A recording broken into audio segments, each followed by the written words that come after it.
What's up sa inyo mga katropang kubulogs? Pag-uusapan natin si Edits AC o The Real AC or The Maskarang content creator na hindi nagpapakita at mukhang maling pananaw na influencer.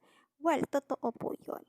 Ngayon, ano ba ang mga maling sinasabi ni AC about downfall, tapos meron daw bakla. Okay, eto ang maling pananaw. Una, yung downfall. Nasaan yung downfall? 'Di ba wala naman eh. Ikaw ang nagpapa-downfall, ikaw ang nagde-detractor.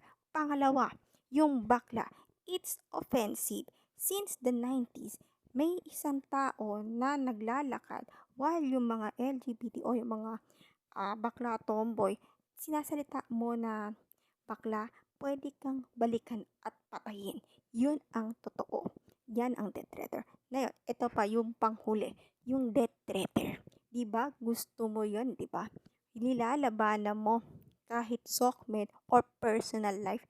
Yan ang gusto ko talaga diyan. This is the gera in personal life. Dahil kapag ito ay binanta mo kami o binanta pamilya mo, pwede kang makulong. Kasi magiging patong-patong ang kaso mo. Kasing tulad ni Nico David. Ngayon, eto lang masasabi ko, AC. Magsalita ka na lang dyan.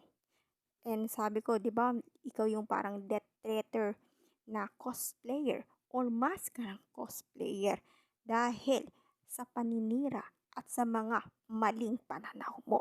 Ngayon, ikaw pala raw daw ay meron kang katkutsaba like si Nico David kasi katulad kang bayaring na influencer. At eto pa, meron pang nagte-text na ikaw raw daw ang gumawa para i-death threat nung nasa ESGS 2019. Alam ko yon kung sino-sino yan.